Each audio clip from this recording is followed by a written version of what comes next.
Assalamualaikum warahmatullahi wabarakatuh. Perkenalkan, nama saya Fausia Rahmasari dari PT IKC 2022. Materi kali ini yaitu pengkodean.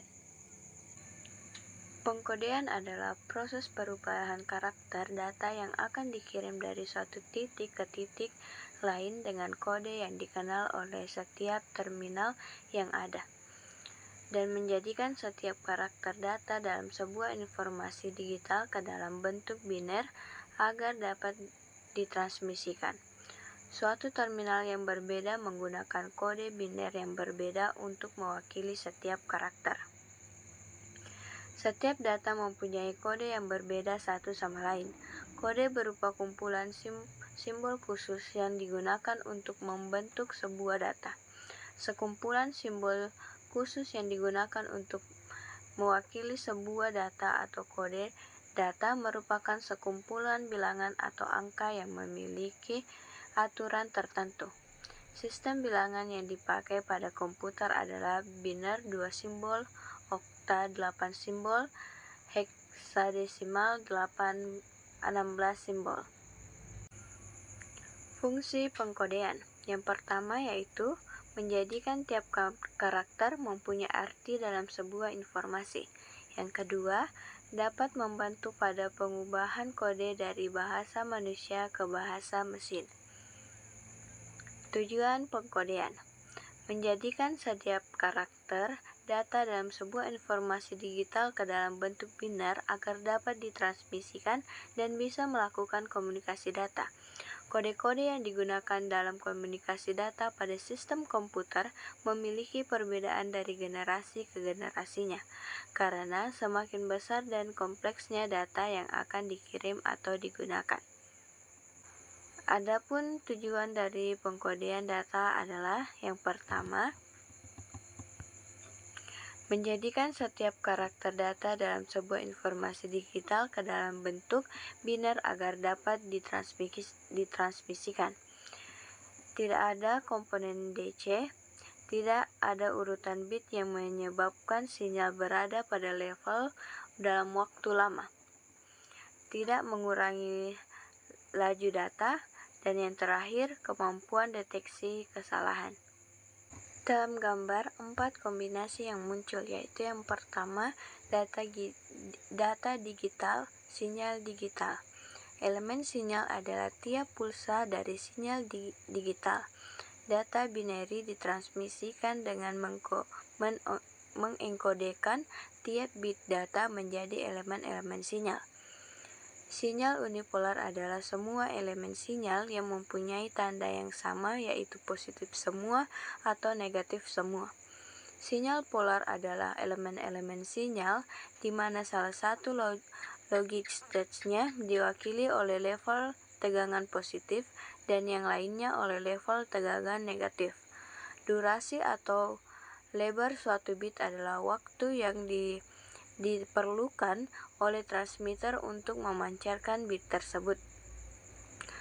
Modulation rate adalah kecepatan dengan level sinyal berubah, dinyatakan dalam bauds atau elemen sinyal per detik.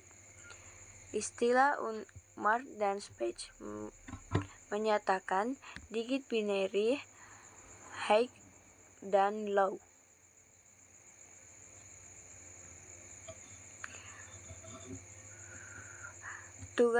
Tugas receiver dalam mengartikan sinyal digital yaitu yang pertama, receiver harus mengetahui timing setiap bit.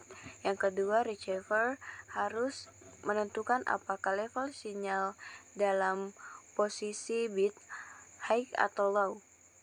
Dan return to zero level, yaitu suatu kode di mana tegangan negatif dipakai untuk mewakili suatu binary dan tegangan positif dipakai untuk mewakili binary lainnya.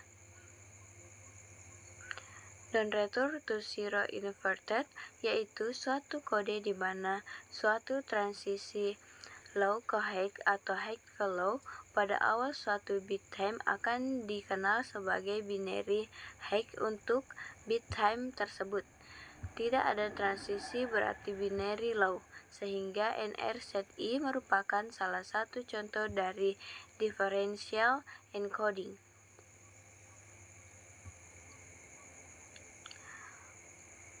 Multi-level binary. Bipolar AMI yaitu suatu kode di mana binary low diwakili dengan tidak adanya line sinyal dan binary high diwakili oleh suatu pulsa positif atau negatif.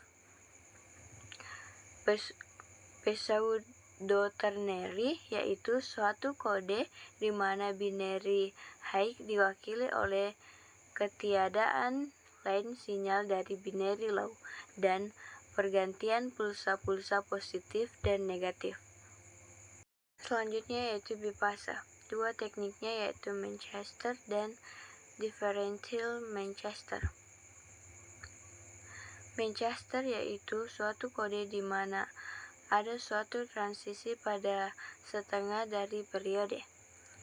Differential Manchester yaitu suatu kode di mana binary low diwakili oleh adanya transisi di awal periode suatu bit dan binary high diwakili dengan ketiadaan transisi di awal periode suatu bit.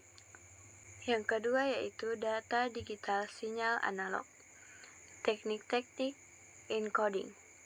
3 teknik dasar encoding atau modulasi untuk mengubah data digital menjadi sinyal analog. Yang pertama, amplitude. 2 binary diwakilkan dengan 2 amplitude frekuensi carrier pembawa yang berbeda. Yang kedua, frekuensi. 2 binary diwakilkan dengan 2 frekuensi berbeda yang dekat dengan frekuensi carrier. Yang ketiga, fase. Binary low diwakilkan dengan mengirim suatu sinyal dengan fase yang sama terhadap sinyal yang dikirim sebelumnya dan binary high diwakilkan dengan pengirim suatu sinyal dengan fase berlawanan terhadap sinyal yang dikirim sebelumnya. Yang ketiga, data analog sinyal digital. Transformasi data analog ke sinyal digital. Proses ini dikenal sebagai digitalisasi. 3 hal yang paling umum terjadi setelah proses digitalisasi yaitu yang pertama, data digital dapat ditransmisikan menggunakan NRCL. Yang kedua, data digital dapat dienkode sebagai sinyal digital memakai kode selain NRCL. Dengan demikian diperlukan step tambahan.